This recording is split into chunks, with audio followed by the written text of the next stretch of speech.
Hello, I'm David Laroche. We are with a new guest today. He is Bob Burg, and he is with me to answer my questions about how to unleash their potential. Bob is a convention speaker and a best-selling author, and his last book is The Go-Givers. So thank you very much, Bob. Merci. Bonjour, David. Bonjour, comment allez-vous? It is an absolute pleasure to be with you today. So thank you very much. It's the same for me. And I let you introduce yourself. Well, I began my career over 30 years ago, first in, a little more than that, but as a newscaster, a broadcaster on both radio and then television. And I really wasn't very good at it, and I ended up moving into sales or professional selling. And again, I wasn't very good at that because I just didn't know how to do it. And so I read books from people like, back then it was Zig Ziglar and Tom Hopkins, and I kept studying it. And when you learn how to do something, you can, if you want to unleash your potential, it takes really two things. You have to have the right attitude and the right skills. Yes. So I had the right attitude, but I didn't have the skills. And so I read a lot of books at that time. I would listen to, back then, I'm 55, so 30 years ago. You have a lot of books behind you. And those are just a few of them. My house has books upon books upon books. Yeah. And I'm just trying to read and learn. And so, we have to have both the right attitude, and we also have to have the right information if we want to unleash our potential. You can have you can have lots of knowledge, but if you don't have the right attitude, you're not going to be very effective. Now, you can have the right attitude, but if you don't have the knowledge, you're just going to be a very motivated person who doesn't know where they're going. And so to get there, so we have to have both. So I very early, or let's say, and I'd say my mid to maybe late 20s, I started to realize that if I was going to be successful, whether it was in selling or whatever I was doing, I was going to have to really learn from the people who had already proven to be successful in doing what I wanted to do. Okay, follow the good people.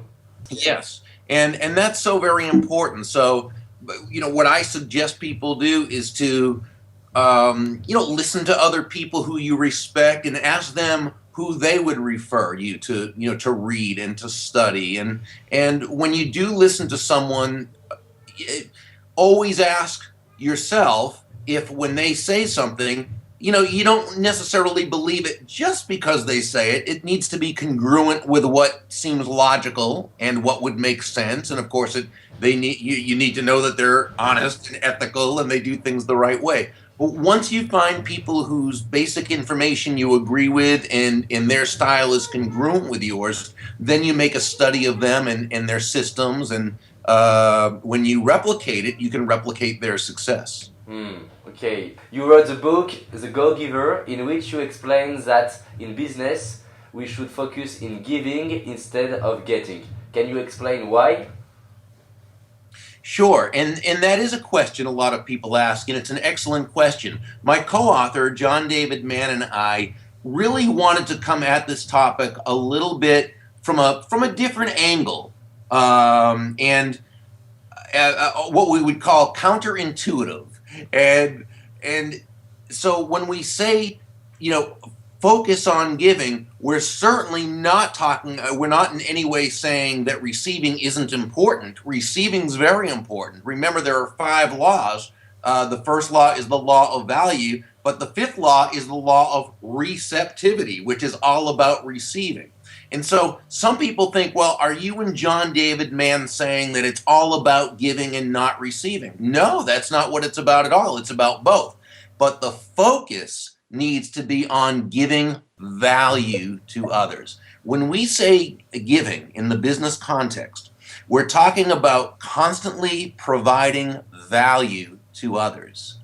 In business, people are going to do business with you because they feel they are receiving value from the exchange. In other words, they're exchanging their money for a desired value. Now, in order for people to do business with you, they've got to know that you really are focused on serving them. You're not focused on the money, you're focused on providing value to them. Now, here's the wonderful thing. Money is simply an echo of value. In other words, the value comes first. You focus on giving value, So, and then the money you receive is a very natural and very direct result of the okay, value you've given. it's the money. It's a consequence of the value you give to people. Yes. So I have a question: how to give more values in the same time than other? How to choose your value? Sure, because let's say you sell a certain product or a service. Yes.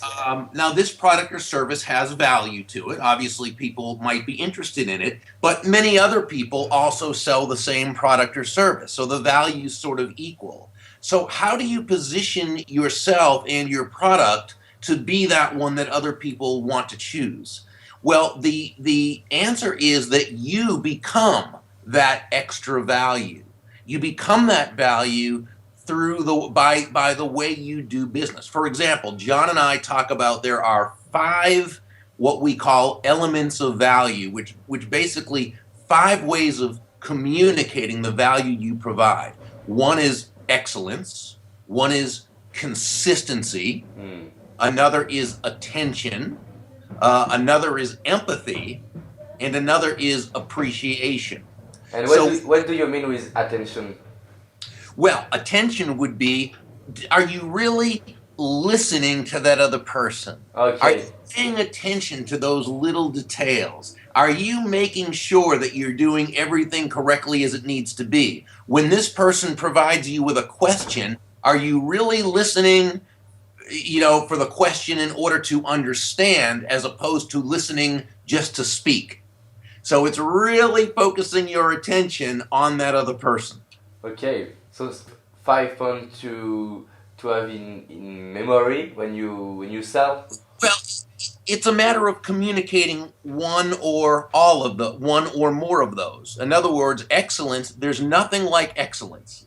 Doing something very competently, doing something very well. But excellence by itself isn't enough because most of your competitors are excellent at what they do as well. There's consistency, doing it again, time after time after time, the same way. Um, it's funny, we live in a very inconsistent world where people are what we call hot and cold. Sometimes someone that you go into a store and you get great service. And other times it's very lousy service. Sometimes they're very friendly, sometimes they seem hurried. But don't you enjoy going to a place or shopping at a place or buying from someone when it's the same type of excellence every time? Now, that doesn't mean people don't make mistakes, but by and large, the consistency is there. So when you combine excellence and consistency, you're providing wonderful value. Then we talk about attention. Again, attention to detail, attention to what this person really is asking. Sometimes what they ask and what they really want to know are a little bit different because they don't necessarily understand everything they need to know to ask the right questions. So we've got to sort of understand from their point of view. This is where empathy comes in. Empathy is when you can identify often vicariously with this other person's thoughts or feelings, and it's understanding they may be uncomfortable with a certain aspect, or they might have a certain need. How do you communicate this empathy? And then appreciation. Hey, our customers want to be appreciated. They want to know that they matter. So sending a handwritten thank you note, or making that phone call, or doing that, that little extra step we can do to show them that they matter. All of those things go a long way in communicating your value. So you have to add values to people. I think so. And it depends, it really depends what it is that you're selling, first of all.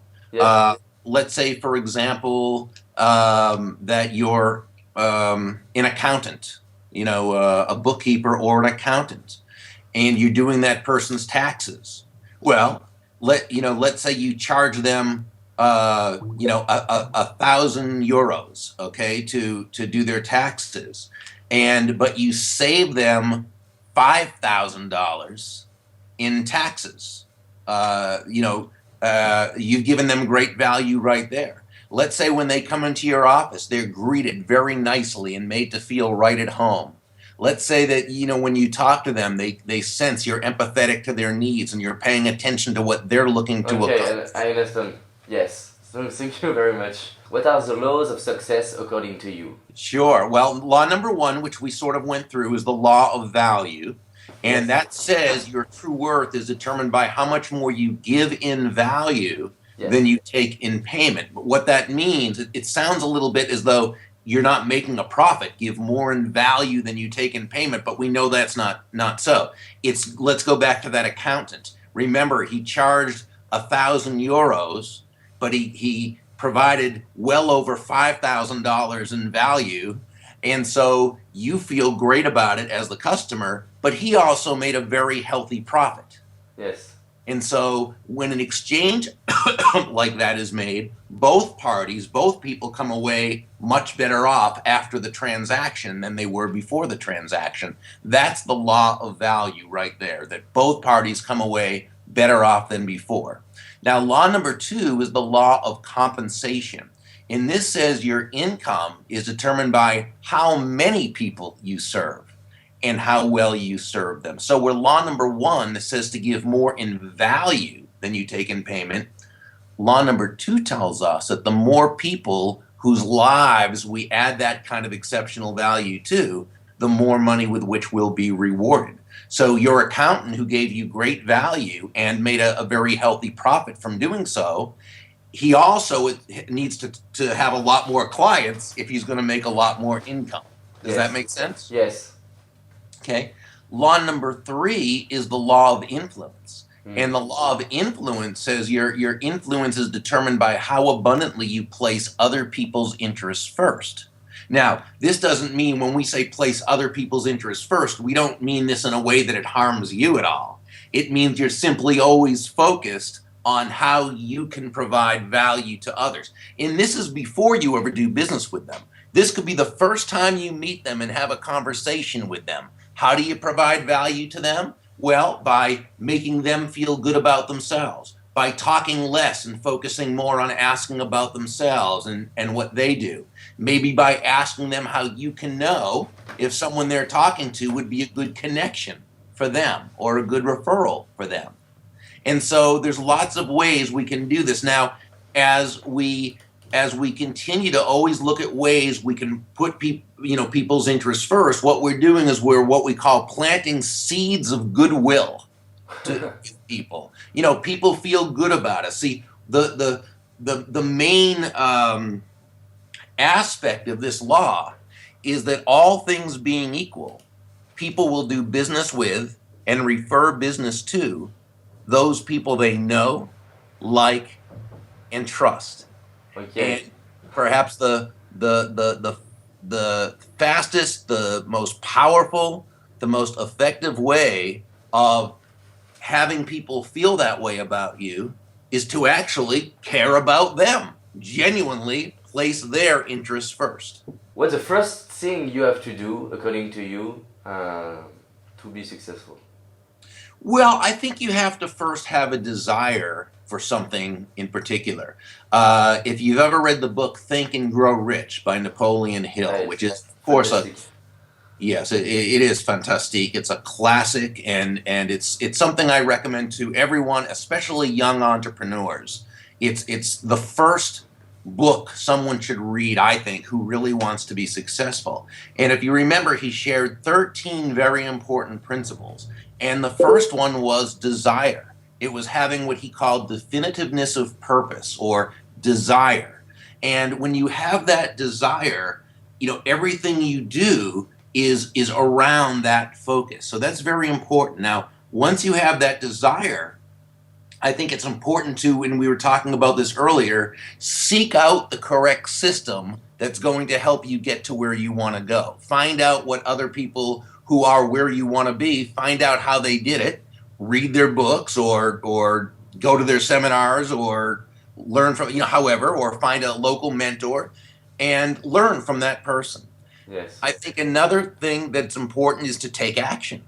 Yeah, I think so. Yeah, because you can have great ideas and great thoughts and great intention, but unless you put action into the mix, nothing's going to happen. We like to say that knowledge without action is the same as not having any knowledge. Hmm. And then I think it's important to be persistent, because if you're an entrepreneur, if you're looking to expand yourself, if you're looking to get to that next level of success, you're going to have setbacks. You're going to have people saying no. And isn't it interesting how the word no is pretty much the same in every language? And it feels the same way. It's to be And sure. It's to be sure that everyone will understand.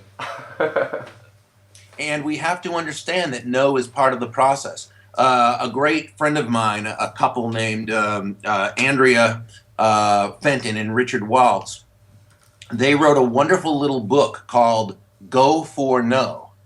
Their website is goforno.com.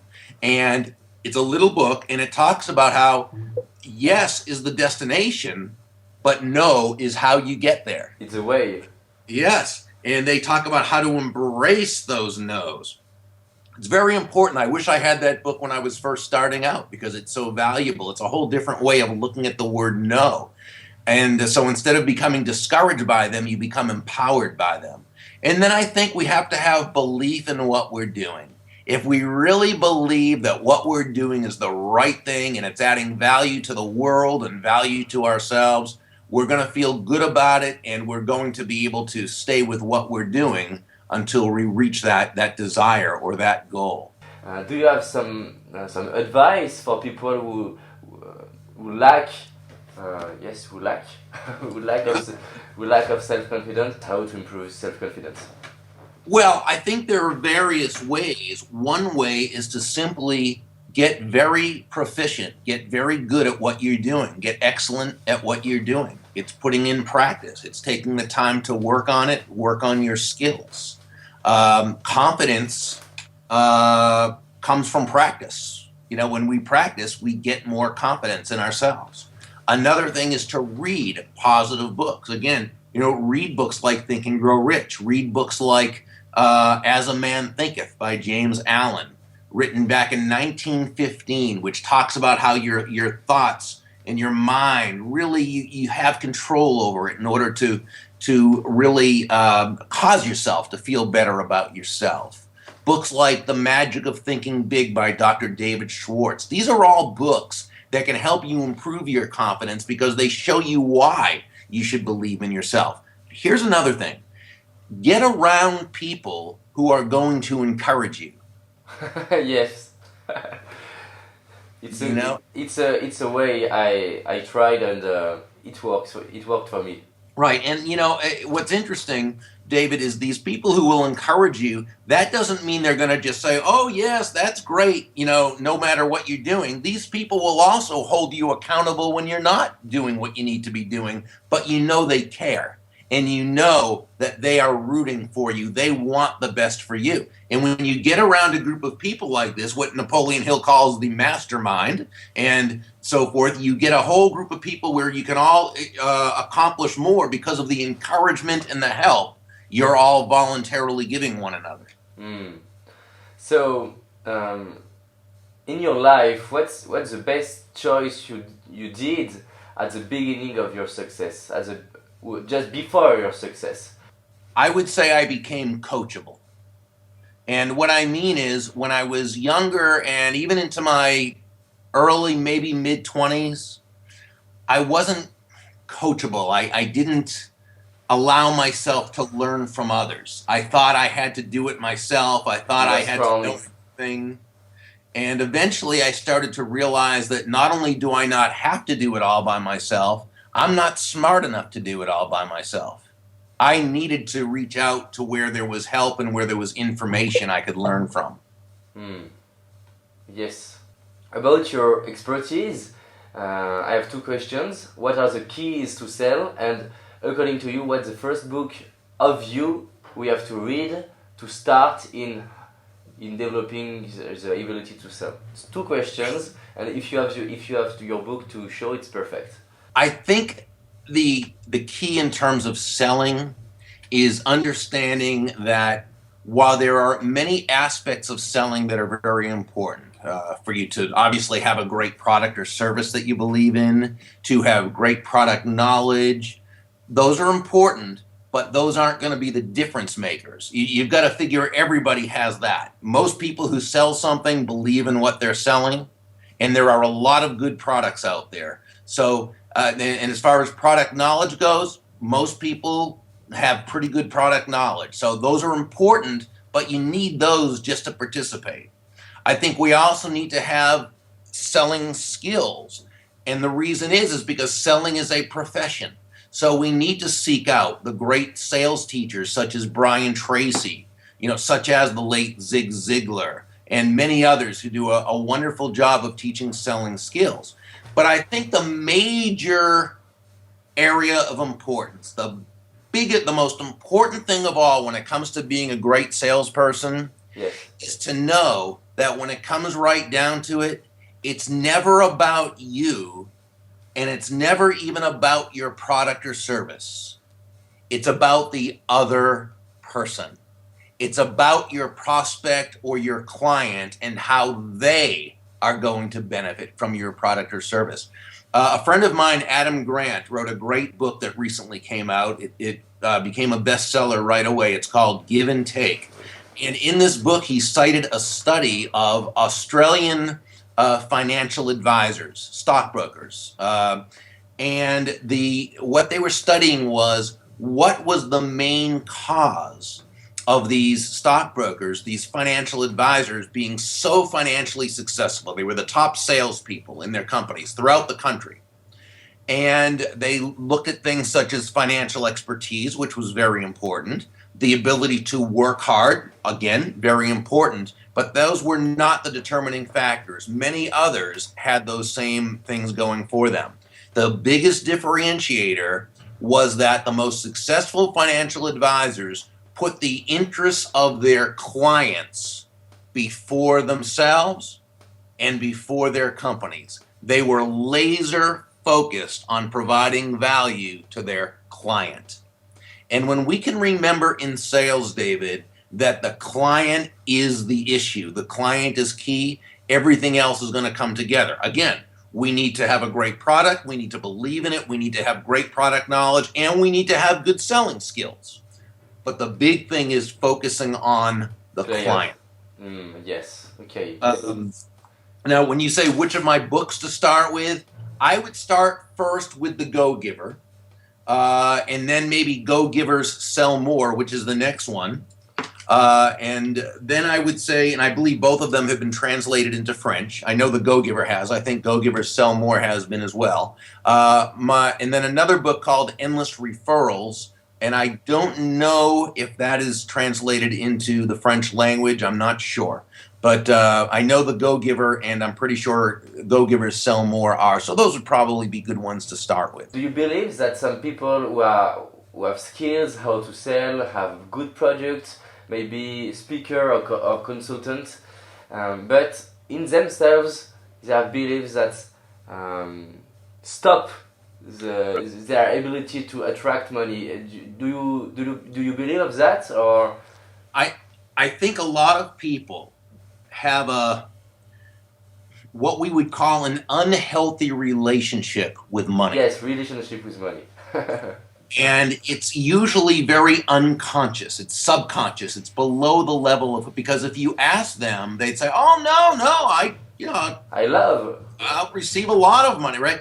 In the law of receptivity in The Go-Giver, we talk about this because, late in the story, Pindar, the main mentor, asks Joe, his protege, to breathe out and to hold that breath without breathing in. Well, Joe can't do it because you can't just breathe out. You've also got to breathe in. We breathe out, we breathe in. Well, breathing out is like giving. Breathing in is like receiving. They're not opposite. They're simply two sides of the very same coin. It's not a matter of give or receive. It's give and receive. And as long as you focus on giving value to others, okay, you're going to receive. Especially the more free market based economy it is, the more you give value to others, people are going to want to do business with you. And so the more value you give to others, the more you're going to receive. What happens though is if we don't have a good relationship with money, we won't allow ourselves to receive. But it's not as though consciously we'll say, oh no, I'm giving away the money, I'm not going to accept the money. But unconsciously, we'll do things to sabotage ourselves and make it so it doesn't, happen. So we talk about in the book, in that chapter on receptivity, how important it is to understand that receiving is a very good thing, so long as you've provided value. Because when you give and receive and give and receive and give and receive, you're cultivating the natural flow of life. Okay, I think it's a very good answer. So to have more information, we can go inside the book. Do you have a message for youth to be happy and to be successful in life, but successful in all your domain? Well, I think the first thing is to focus on gratitude. Focus on appreciating everything you have. In this world, we now have so much, in the developed countries, we have so much that we take for granted. Just first of all, just to totally be grateful for being able to have eyes that see and ears that hear and a mouth that can speak and hands and feet and legs and being able to walk. I mean, that's something to live in joy about and have gratitude about. Having a cup of coffee and to think of everything that went into this cup of coffee, about the ships that had to be built to get the coffee that had to be grown and planted and cultivated and harvested and then placed on the ship to be brought over, and then it had to be blended and had to be shipped to the different stores, and there had to be cups to, but you know what I'm saying? There's so much that goes into one cup of coffee. Or the fact that we can speak to each other, new friends speaking from France to the United States, and be able to just carry on a conversation, to have just so many things. When we can first focus on gratitude for what we have, we're then in a position to be able to have a lot more. Because when we have gratitude, we put ourselves in that position. We're close to that energy source, if you will, that cosmic force, whether you call that force God or energy or the universe, that allows us to tap into those good feelings and to be able to accomplish much more. So the first step is gratitude. The second step is, as a youngster, finding a cause. Something it's that desire we were talking about. And that doesn't mean you have to know when you're a kid what you're going to do for a living when you grow up, for a job. No, it just means you start to look for those things that you're passionate about, that you really enjoy doing. And, give yourself to that. Focus on providing value to the world. Again, when we can take our focus off ourselves and focus on being of value in life to others, wow, great things happen. And, and we live a life that's happy, that's successful, that's usually financially successful as well. And we have a lot of fun doing it. Do you have a ritual, exercise every day, a daily exercise to develop gratitude in life? Well, I mean, every day when I awake, I say a prayer of gratitude. Okay. I also have right on my computer, I have, gratitude. Desire, unwavering faith, and gratitude. So I see this all the time. And when there's something I want to remember, I put it right on my computer, or I carry it with me, or I do make a practice of it every day if there's something I need to focus on. So sure, it's great to give ourselves reminders so that we're always looking at. I've got notes all over my computer, all over my office, so I see it all the time wherever I go. I want to be constantly reminded of those things until it gets into my head and into my heart. Okay, so you use your environment to remember you to have gratitude. Very much so. Very much. Okay, and so thank you very much for all your answers. I let you give a last message. How the people can follow you, how people can discover what you do. In plus, that's the book. They can visit my website, which is www.burg, and that's spelled BURG.com. And from there, they can pretty much see everything. They can go to my website. They can sign up for our Influence and Success Insights. They can connect with me on social media, and we welcome people to come along to the site and look around and have fun. Okay, thank you very much. My pleasure, David. Thank you. Merci.